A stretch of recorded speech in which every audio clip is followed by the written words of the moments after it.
Welcome to Icon India. Icon India ఏపీపీఎస్సికి సంబంధించినటువంటి group 2 కోసం subject wise chapter wise exam సిరీస్ని అందించడం జరుగుతుంది.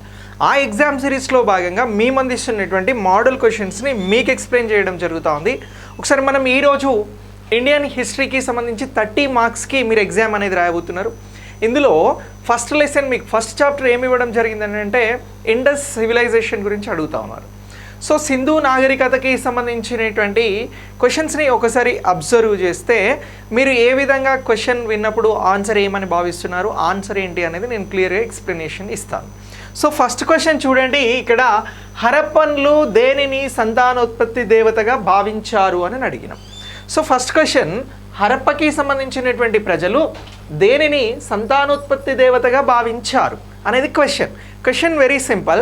ఇక్కడ చూడొచ్చు, ఆప్షన్ ఏ భూమిని, ఆప్షన్ బి నదిని, ఆప్షన్ సి ప్రకృతిని, ఆప్షన్ డి సూర్యుడిని అని చెప్పేసి ఆప్షన్స్ ఇవ్వడం జరిగింది. ఇందులో రైట్ ఆన్సర్ని మీరు ఒకసారి కమెంట్ బాక్స్లో పోస్ట్ చేయండి. సో ఇప్పుడు మనం ఐకాన్ ఇండియా ద్వారా ఇలా మీకు ఎగ్జామ్ ఎక్స్ప్లెనేషన్ అనేది టెక్స్ట్ రూపంలో ఇస్తాం. యాప్లో ఎగ్జామ్ రాస్తారు, మీరు ఎప్పుడంటే అప్పుడు ఆ ఎగ్జామ్కి సంబంధించి ఆ క్వశ్చన్ ఎందుకు రైట్ అయింది రాంగ్ అయ్యేది అనేది తెలుసుకోవడానికి టెక్స్ట్ రూపంలో మీరు యాప్లో చూసుకోవచ్చు.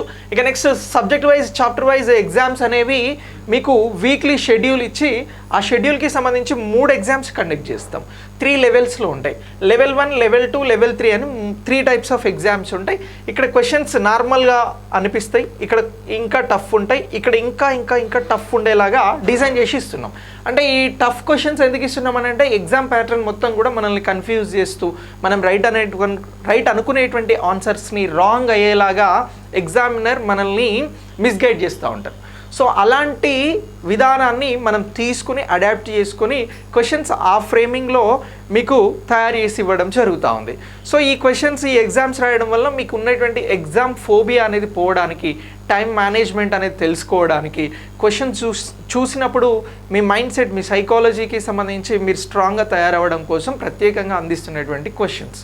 సో ఇలా ప్రాక్టీస్ చేస్తాం కాబట్టి ఫైనల్గా మనం అచీవ్ చేయడానికి అవకాశం అనేది ఉంటుంది. ఇక నెక్స్ట్ వీక్లీ ఈ మొత్తం ఎగ్జామ్స్ను గ్రాండ్ టెస్ట్కి ఇస్తాం. సో ఇలా డే బై డే ఈ ఎగ్జామ్ అనేది ఉంటుంది. ఈ ఎగ్జామ్స్కి సంబంధించి మీరు జాయిన్ అయితే ఎప్పుడైనా ఎన్నిసార్లు అయినా మీరు రాసుకోవచ్చు, దీనికి సంబంధించిన ఎక్స్ప్లెనేషన్స్ని చూసుకోవచ్చు. రైట్, ఇప్పుడు మనం ఈ క్వశ్చన్కి ఇచ్చినటువంటి క్వశ్చన్కి ఇది ఎగ్జామ్ షెడ్యూల్ అనేది ఇలా ఇస్తాం. వీక్లీకి సంబంధించి ఇండియన్ హిస్టరీ నుంచి ఇస్తాం, జియోగ్రఫీ నుంచి ఇస్తాం, ఇండియన్ సొసైటీ, కరెంట్ అఫైర్స్, అలాగే మెంటల్ ఎబిలిటీ, ఇలా 5 సబ్జెక్టులకి సంబంధించి ప్రతి ఎగ్జామ్లో 50 మార్కుల చొప్పున వీక్ వచ్చేసరికి మొత్తం 150 క్వశ్చన్స్. అంటే ఆల్మోస్ట్ ఆల్ ఈ 5 సబ్జెక్టుల నుంచి ప్రతి క్వశ్చన్ని కూడా మనం ఎలా ఇస్తున్నాము అని అంటే 1 క్వశ్చన్ ఈక్వల్ టు 4 క్వశ్చన్స్, అంటే 4 క్వశ్చన్స్ చొప్పున ఇస్తున్నాం. 50 క్వశ్చన్లు అంటే 200. సో ఇలా 200 క్వశ్చన్లకి సంబంధించి ప్రతి టెస్ట్లో అని అంటే మీరు 3 టెస్టులు రాస్తారు, 600 క్వశ్చన్లకి ఎగ్జామ్ అనేది అటెంప్ట్ చేస్తారు. అంటే ఈక్వల్ టు ఒక క్వశ్చన్ వాల్యూ అంత ఉంటుంది అని అంటున్నాను. ఓవరాల్గా మీకు వీక్లీ 150 క్వశ్చన్లకి ఎగ్జామ్ అనేది ఉంటుంది. ఎవ్రీ వీక్లో 3 ఎగ్జామ్స్ ఉంటాయి, డే బై డే ఆల్టర్నేటివ్ డేస్లో ఉంటాయి. ప్రతి ఎగ్జామ్ 50 క్వశ్చన్స్ చొప్పున ఇస్తాం. 50 మార్క్స్కి సంబంధించి మీరు ఎక్కడున్న ఏ ప్రాంతంలో ఉన్న యాప్ డౌన్లోడ్ చేసుకుంటే, ఐకాన్ ఇండియా యాప్ డౌన్లోడ్ చేసుకుంటే యాప్ ద్వారా రిజిస్టర్ అవ్వచ్చు. ఓకే, ఇప్పుడు మనం క్వశ్చన్ ఇచ్చినాం కదా, ఈ క్వశ్చన్కి ఆన్సర్ ఏంటి అనేది ఒకసారి మనం చూద్దాం. సో హరప్పన్లకి సంబంధించినటువంటి వారు దేనిని సంతానోత్పత్తి దేవతగా అని అన్నారు. ఈ మొత్తం క్వశ్చన్లో ఈ సంతానోత్పత్తి దేవత అనేది ఇంపార్టెంట్. ఇది హరప్పన్లకి సంబంధించి లేదా సింధు నాగరికతకి సంబంధించి మనం అడుగుతున్నటువంటి క్వశ్చన్. ఈ క్వశ్చన్కి సంబంధించి రైట్ ఆన్సర్ ఏమిటి అని చెప్పేసి మనం ఒక్కసారి ఇక్కడ డిస్కస్ చేసినప్పుడు దీనికి సంబంధించి రైట్ ఆన్సర్ వచ్చి భూమి అని చెప్పేసి గుర్తుంచుకోవాల్సి ఉంటుందిరా. సో ఎందుకు అనంటే హరప్పకి సంబంధించినటువంటి ఈ ప్రాంతాలలో, అంటే హరప్ప సైట్స్కి సంబంధించినటువంటి ప్రాంతాలలో తవ్వకాలు అనేవి జరిపినప్పుడు ఏమైనవి అనంటే చాలా ఎక్కువ మొత్తంలో ఏం లభించినవి అనంటే స్త్రీలకి సంబంధించి లేదా మహిళలకి సంబంధించినటువంటి బొమ్మలు అనేవి గుర్తించడం జరిగిందిరా. ఏం గుర్తించారు? బొమ్మలను గుర్తించారు. సో ఇప్పుడు ఈ తవ్వకాలలో హరప్ప, సింధు లోయ నాగరికతకి సంబంధించిన తవ్వకాలు జరిపినప్పుడు అక్కడ ఎవరైతే ఆర్కియాలజీకి సంబంధించినటువంటి వారు ఉన్నారో వారికి స్త్రీలకి సంబంధించినటువంటి బొమ్మలు అనేవి లభించినాయి. ఈ బొమ్మలు ఎలా డిజైన్ చేయబడ్డాయి, ఈ బొమ్మలను సింధు నాగరికత ప్రజలు ఏ విధంగా చెక్కారు అని అంటే స్త్రీల పిండం నుంచి, అంటే ఎవరైతే మహిళలు ఉన్నారో వీరికి సంబంధించిన వీరి పిండం నుంచి మొక్కలు మొలకెత్తినట్టు బొమ్మలను చెక్కడం జరిగిందిరా. ఏమని అంటున్నాం? మొక్కలు అంటే మొలకెత్తినట్టు ఇక్కడ బొమ్మలను చెక్కడం జరిగింది. ఆ బొమ్మలు అనేవి మనకు హరప్పా సైట్స్కి సంబంధించినటువంటి తవ్వకాలలో బయలుపడడం జరిగింది.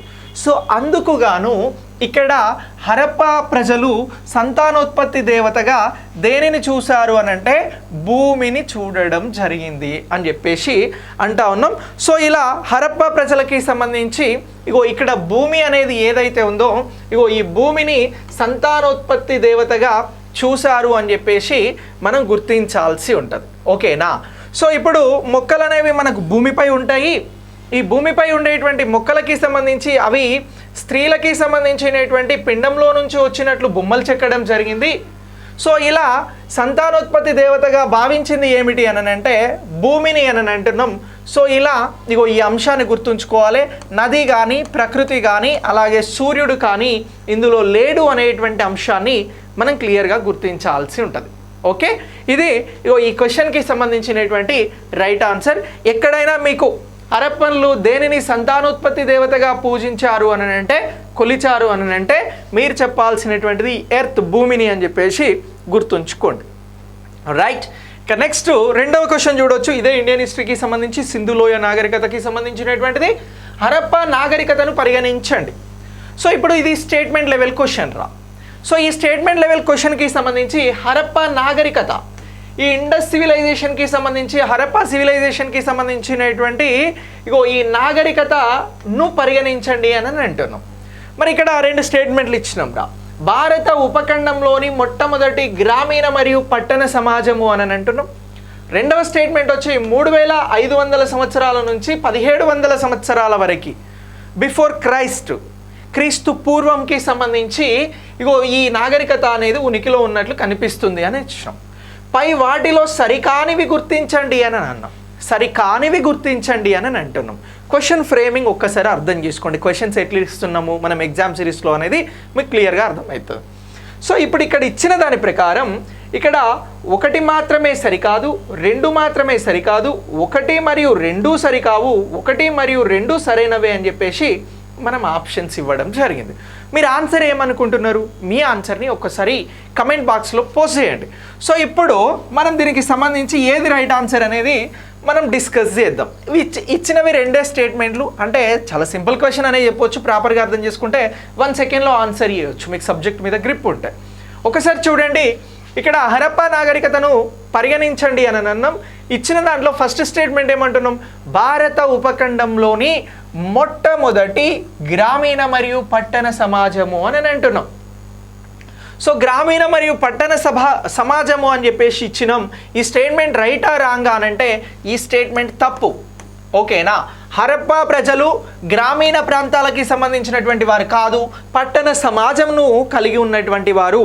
అలా మనకి ఈ క్వశ్చన్కి వచ్చి ఈ స్టేట్మెంట్ తప్పు అని అంటున్నాం. మనకి ఇందులో గ్రామీణాన్ని ఇచ్చినాం కాబట్టి స్టేట్మెంట్ రైట్ కాదు. ఇక రెండో స్టేట్మెంట్ చూడండి. 3500 సంవత్సరాల నుంచి 1700 సంవత్సరాల వరకు కూడా ఈ నాగరికత అనేది ఉనికిలో ఉన్నట్లు గుర్తించినట్లు శాస్త్రవేత్తలు గుర్తించారు అనేది ఎవరు ఆర్కియాలజిస్టులు గుర్తించారు అని చెప్పేసి మనం మరొక స్టేట్మెంట్ని క్రియేట్ చేయడం జరిగింది. ఈ స్టేట్మెంట్ను నువ్వు ప్రాపర్గా అబ్జర్వ్ చేస్తే ఈ స్టేట్మెంట్ కూడా తప్పే. ఎందుకు అనంటే మనకి సింధు నాగరికతకి సంబంధించి 2500 సంవత్సరాల నుంచి తీసుకోవడం జరుగుతూ ఉంది.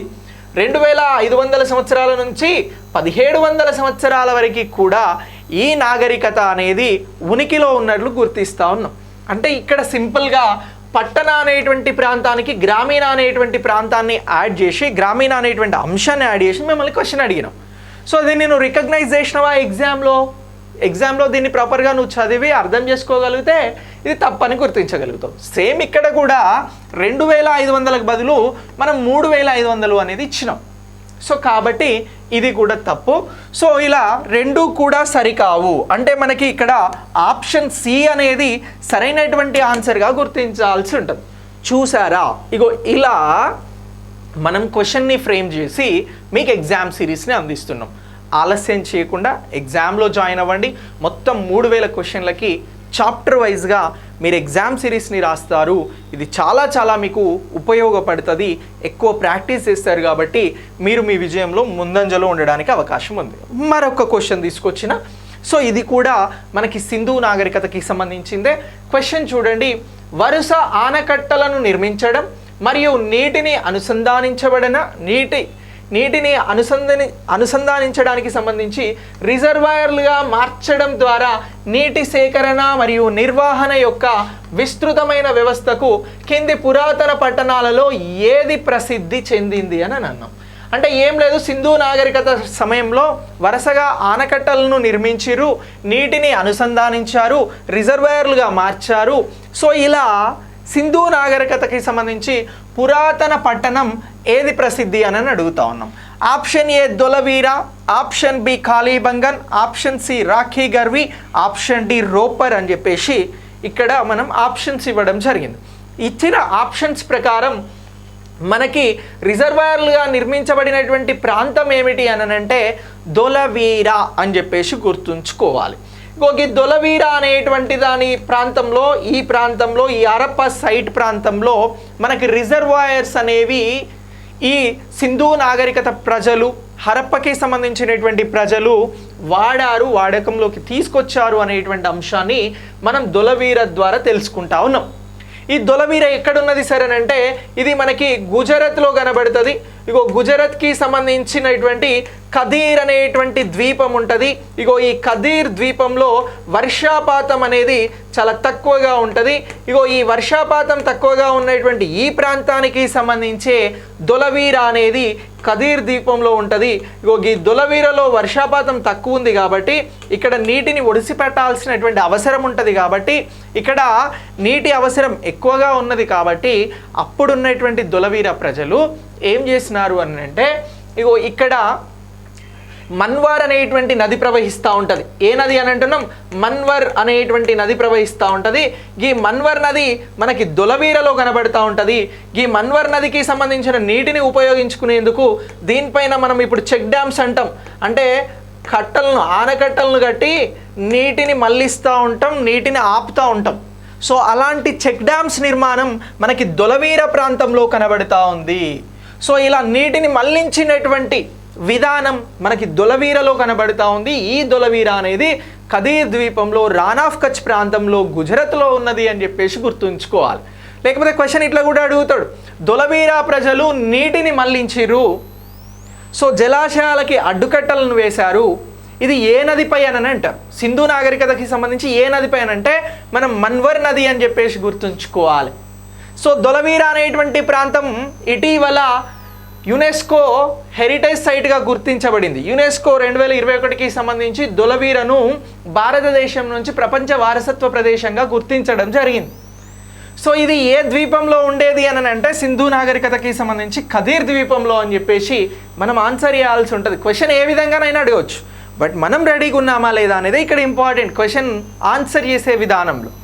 సో ఇలా మనం ఈ అంశాన్ని గుర్తుంచుకోవాల్సి ఉంటుంది.